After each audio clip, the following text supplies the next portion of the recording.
오늘 이 시간에도 함께 하시는 여러분을 주님의 이름으로 환영하고 축복합니다. 오늘 이 시간에는 느헤미야서 11장 1절에서 36절의 말씀을 통해서 칭송받는 하나님의 사람이라는 제목으로 함께 말씀을 나누려고 합니다.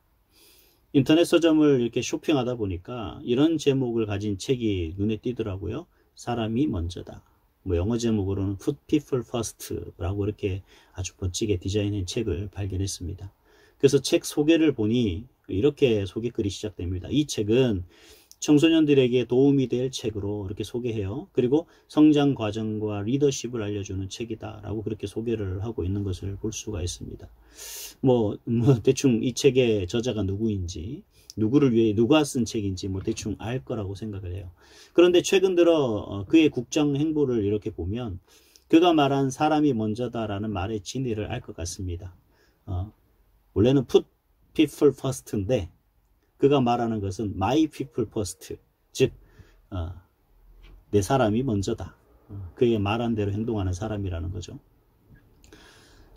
중국 역사를 보면 춘추세 시대에 위나라 의공이라는 그런 사람이 있었습니다. 왕이죠. 이 사람은 학을 끔찍이 아끼다 못해 학을 관직에 임명하고 녹봉을 지급했던 사람입니다. 그래서 귀족들이나 탈 수 있는 수레에 학을 태우고 다니고 그랬던 사람입니다.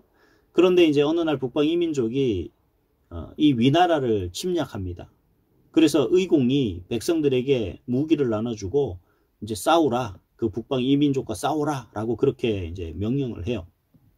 그래서 백성들이 거부하면서 하는 말이 뭐냐면 학에게 싸우라가 하시지요 라고 그렇게 거부했다고 합니다. 결국 이 의공은 이민족 군사들에게 죽고 말죠. 당나라 현종은 투계, 싸움닭을 좋아했다고 합니다. 궁중에서 싸움닭을 기르고 500명의 군사를 시켜서 이 싸움닭을 돌보라고 그렇게 지시했다고 해요. 그리고 이 싸움닭의 날개에 금가루를 뿌리고 또 발에는 쇠발톱을 끼웠다고 합니다. 또 이 현종은 싸움닭도 좋아하지만 말도 좋아했다고 해요. 그래서 말 한 400匹를 기르고 그 말들에게 춤을 가르쳐서 잔치를 벌일 때마다 말대의 춤을 선보였다고 합니다.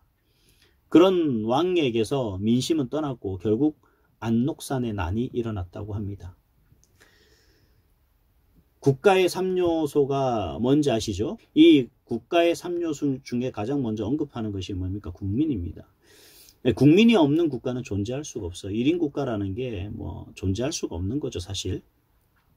이 느헤미야 당시에도 보면 이 성벽 재건을 완성을 해요. 하지만 예루살렘 성에 거주할 하나님의 백성 공동체를 이룰 만한 사람이 없어요. 무슨 의미가 있겠습니까? 즉 성은 아름답고 완벽하게 지어졌는데 중요한 건 그 성에 거주하는 사람이 없어요. 그럼 그 성이 의미가 있습니까? 아무 의미가 없다는 거죠.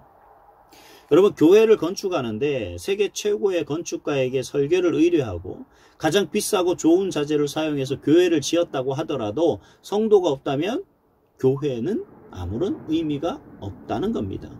교회란 뭐예요? 하나님을 예배하는 예배자가 있어야 의미가 있고 하나님을 경배하는 경배자가 있을 때 의미가 있는 거예요. 하나님의 말씀이 전해지고 찬양과 기도가 끊임없이 울려 퍼져야 교회의 존재 의미가 있는 겁니다. 국가도 마찬가지죠. 대통령이 있으면 뭐합니까? 정말 국민이 있어야지 그 대통령이 존재할 수가 있는 거죠. 국민을 위해 일하는 것이고 국민들의 삶의 질을 개선하기 위해서, 좀 더 좋게 하기 위해서 그 국가의 대통령을 세운 것이 바로 국민의 대표로 세운 겁니다. 국민들을 위해서 희생해야 되는데 내 사람을 먼저로 생각하는 그런 생각이라면 그 공동체, 그 나라는 올바르게 성장할 수가 없다라고 생각을 합니다. 느헤미야도 아마 그런 것 같아요. 그래서 오늘 보면 느헤미야는 행보가 좀 달라요. 내 사람을 만들고 내 사람을 세우는 것이 아니었죠. 느헤미야는 강제적이지도 않고 공정하게, 즉 모든 백성이 받아들일 만한 방법으로 예루살렘 성에 사람이 거주할 수 있도록 그렇게 합니다. 왜 이게 중요하냐?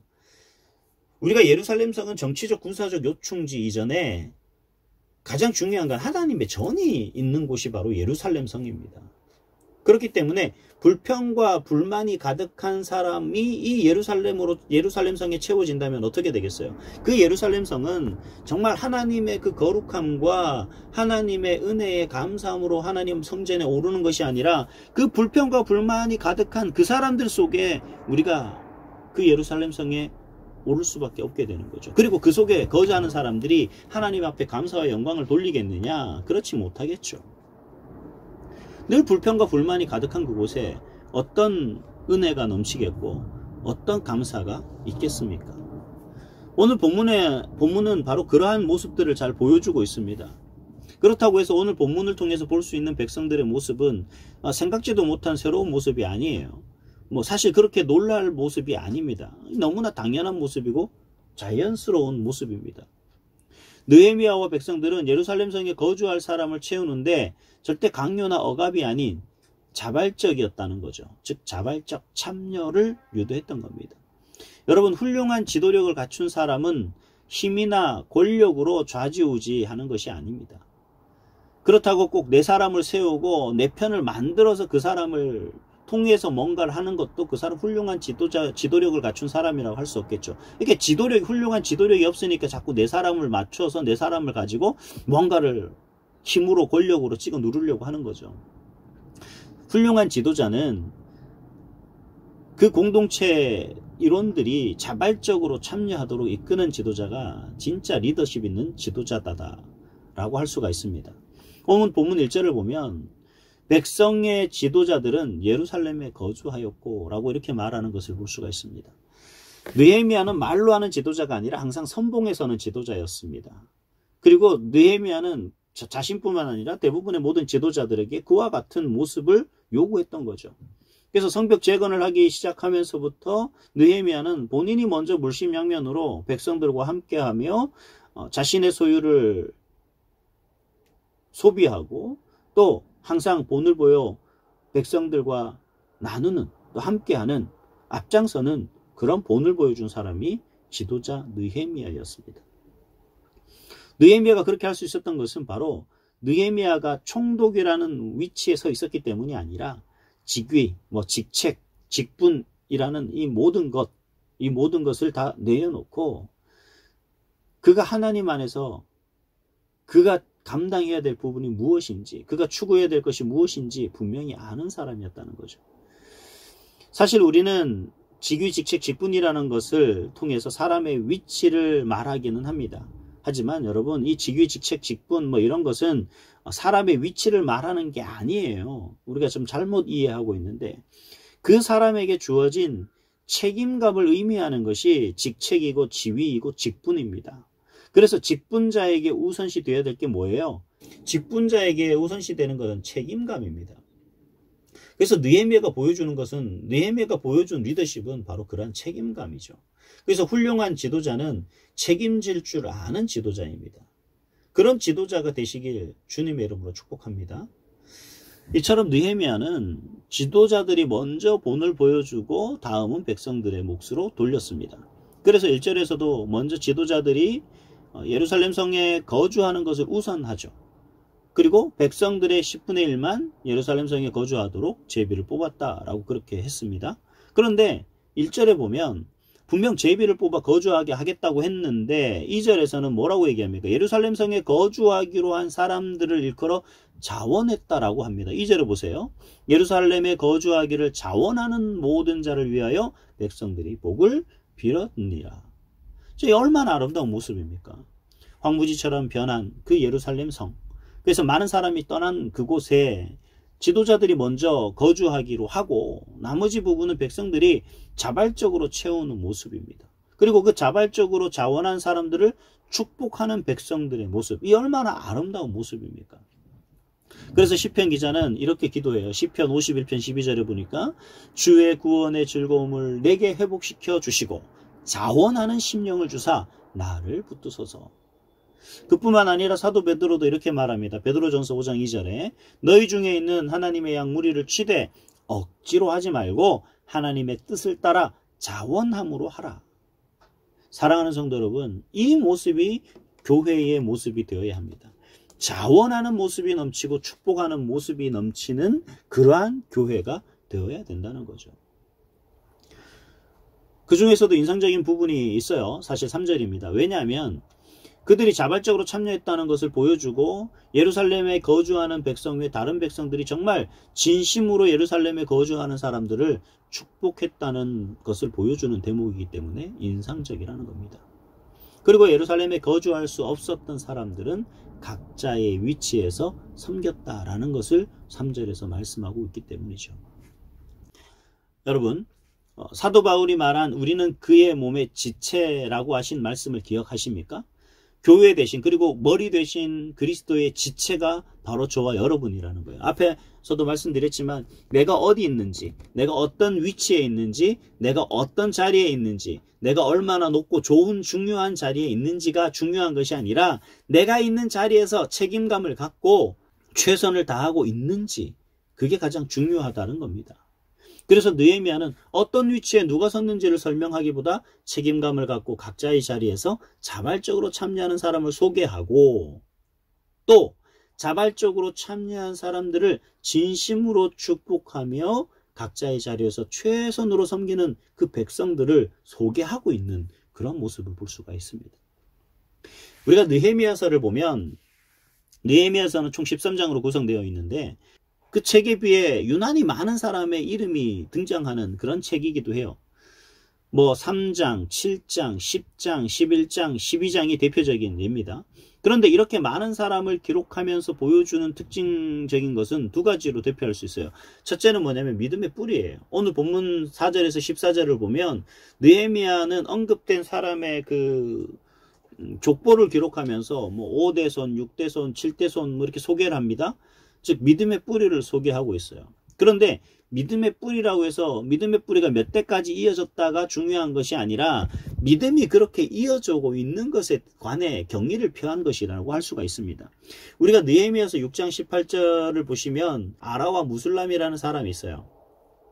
이 아라와 무술람이라는 사람이 어떤 사람인지 여러분 충분히 아시리라 믿습니다. 그러니까 이 두 사람에 대해서 우리가 보면 믿음의 뿌리가 그렇게 깊은 유대인이었고 심지어 이 아라라는 사람은 그 포로로 갔다가 다시 고국으로 모든 것 포로 생활 속에서 이루었던 모든 것을 뒤로하고 다시 고향으로 돌아온 사람이 아라라는 사람이고 그리고 이 무술람이라는 사람은 어떤 사람이냐면 그 느헤미야가 성벽을 재건하려고 할 때 보통 한 구역을 맡겼죠. 그런데 이 구역 중에서 무려 2개의 구역을 맡아서 성벽을 재건하는 일에 참여했던 사람이 이 무술람이라는 사람입니다.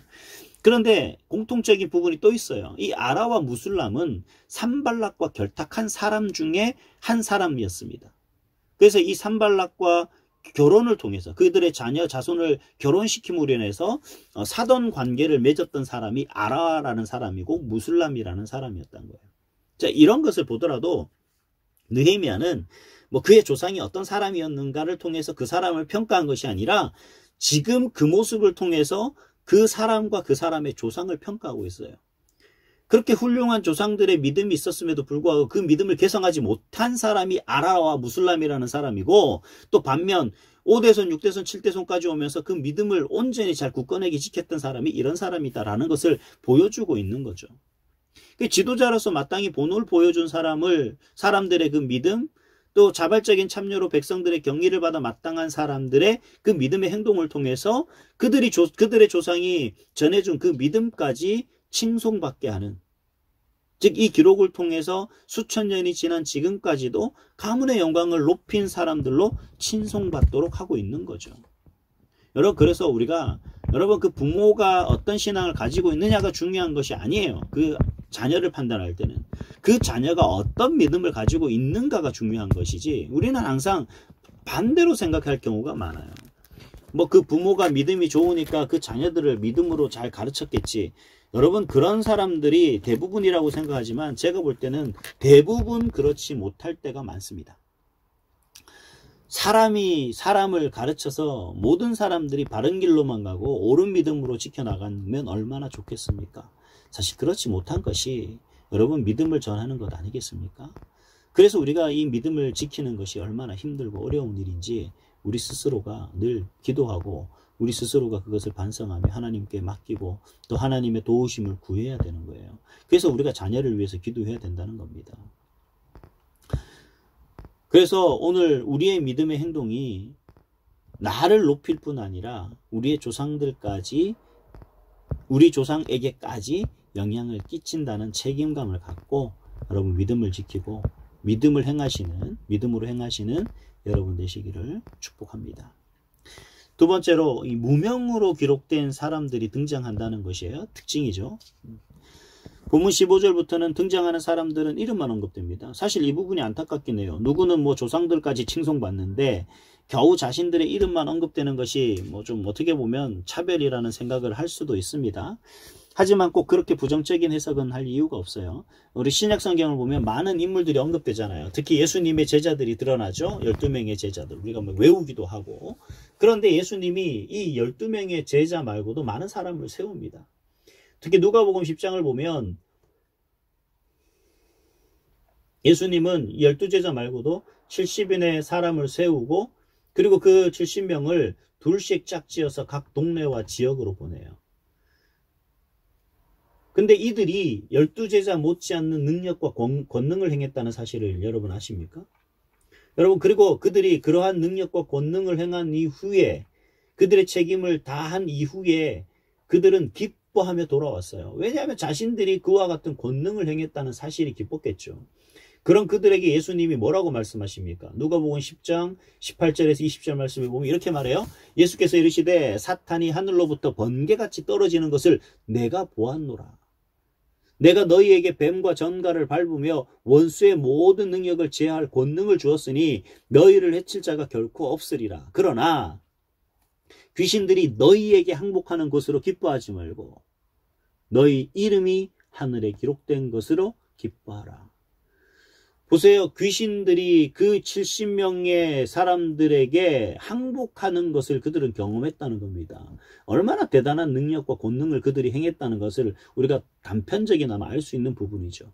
근데 주님이 뭐라고 말씀하세요? 근데 그러한 권능을 행하고 또 능력을 행한 것을 기뻐하지 말고 너희 이름이 하늘에 기록된 것을 기뻐하라 라고 말씀을 하고 있습니다. 오늘 본문을 한번 볼까요? 오늘 본문 16절을 한번 볼까요? 오늘 보면 16절에 보니까 또 레위 사람의 족장 삽부대와 요사밭이니 그들은 하나님의 전 바깥 일을 맡았고 했습니다. 자, 이들이 맡은 일은 말 그대로 하나님의 전 안의 일도 아니에요. 중요한 일도 아닙니다. 귀한 일도 아닙니다. 허드렛 일이었어요. 그럼에도 느헤미야는 이들의 이름을 기록하고 있습니다. 사랑하는 여러분, 하나님은 우리 조상의 사회적 위치, 종교적 직분 또는 지금 여러분의 사회적 직위, 종교적 직분, 아니면 여러 가지 위치를 보시는 것이 아니라는 얘기예요. 하나님의 전을 찾고 예배하고 찬송하며 기도하는 것을 자발적으로 하고 있는지, 또 하나님의 말씀을 배우고 익히며 말씀대로 하기를 자발적으로 하고 있는지, 또 하나님의 영광을 위한 일에 자발적으로 참여하고 있는지, 또 하나님의 영광을 위해 자발적으로 참여하는 사람들을 진심으로 축복하고 있는지, 여러분의 자리에 책임을 다하고 있는지, 여러분 이것이 바로 뭐예요? 하나님의 평가 기준이라는 겁니다. 하나님께 칭송받기를 원하십니까? 칭송받는 하나님의 사람이 되기를 원하십니까? 여러분 이러한 사람이 돼야 돼요. 그래야지 하나님으로부터, 아니 세상 많은 사람들로부터 또 존경도 받는 겁니다. 사랑하는 여러분, 그 어떤 역사에 내 이름이 기록된 것을 기뻐하기보다 여러분 내 이름이 하늘에 기록된 것을 기뻐하시는 여러분 되시기를 축복합니다. 내가 어느 교회에 어떤 직분을 가졌던 사람이며 그러한 화려한 이력, 내가 그러한 중책을 맡았었던 사람임이 중요한 것이 아니라 내가 그러한 중책에 책임을 다하여 정말 내 이름이 하늘에 기록되어 있는가, 하나님이 기뻐하시는가, 정말 하나님께 칭송받을 사람이었는가를 한번 되뇌어 보시기를 바랍니다.